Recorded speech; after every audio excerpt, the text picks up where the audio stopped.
future Pro Football Hall of Famer, but it's getting real now. Just a couple of weeks away from the induction of the class of 2023. Jesse Nelson, along with Tausch, in for Jason today. And joining us on the phone, friend of show, Badgers great, Cleveland Browns legend, and very, very, very soon to be Pro Football Hall of Fame inductee, Joe Thomas on Wilde and Tausch. Joe, long time no talk, our friend. How you doing, man? I'm doing awesome. Thanks for having me on, guys.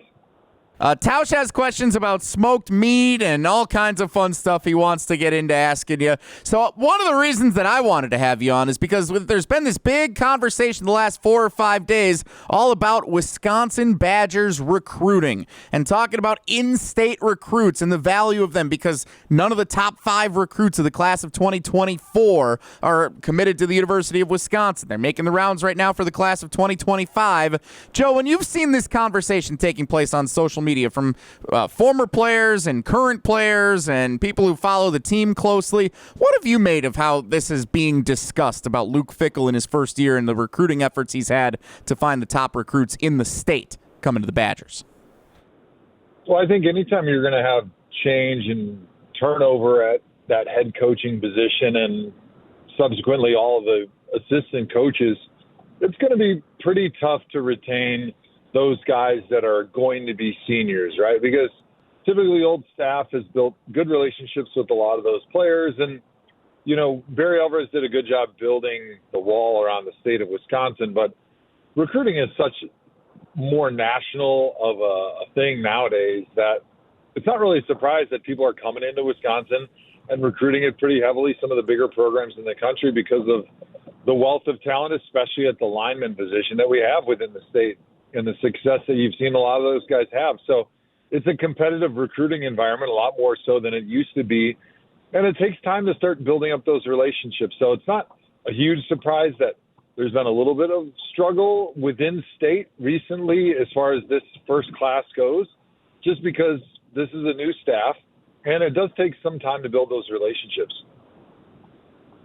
So, Joe, when you hear, we had Chris Orr, who is a teammate at ESPN Madison, basically saying that it doesn't matter about whether or not the kids are from Wisconsin or not. A lot of the big star players, Melvin Gordon, JT 23, Ron Dane, some of the out-of-state kids, the mix has always been, I think this goes back to Barry Alvarez, you get a bunch of in-state kids, and then you go out and you get the wide receivers and maybe running backs and some of the other skill position players outside of the state.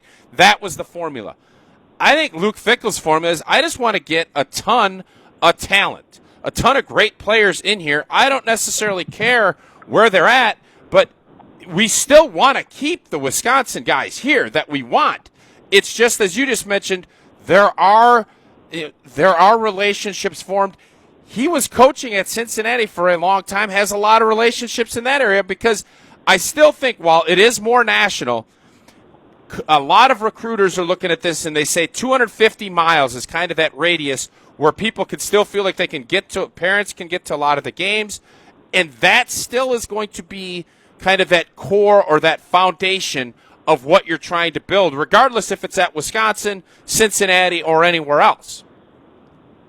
So typically with recruiting, if you're a coach, what you're thinking first and foremost is, can I get the guy here, right? And so when Barry was here, he recruited a little bit outside of the state of Wisconsin, and he had a lot of success finding guys that maybe weren't huge 4- and 5-star players, but had what it took to be part of the fabric and the culture of Wisconsin, like the guys from New Jersey and New York, like you mentioned.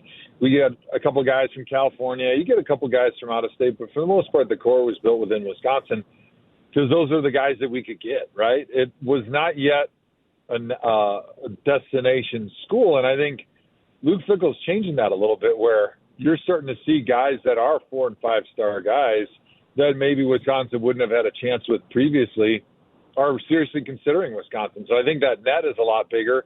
And while I think it's still true, you want to build the core of your program on Wisconsin guys because, one, you can get them.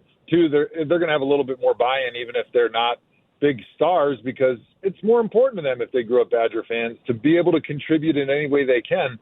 And I don't think Fickle's losing that. I just think that he's going to be casting a little bit wider net, and he's going to be going after more of the top talent within the state or within the country because he can get those guys now because those 4- and 5-star guys you are starting to see them commit to the Badgers. I mean, look what we did at quarterback just since Fickle's been here, being able to pull in the number of 4-star guys, not only transfer guys, but guys that want to be here, that maybe that was a position that was a little bit more difficult for us to recruit in years past.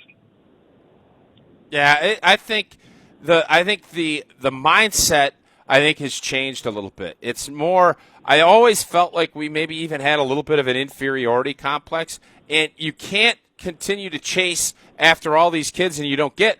You're seeing Luke Fickell and his staff have success bringing in some 4- and 5-star kids and getting commitments for 2024 and 2025. You're seeing some of that, and then you think you can do more of it, but that does not mean, and this is, I guess, the part when Tom Oates said it, and it's got a little bit misconstrued.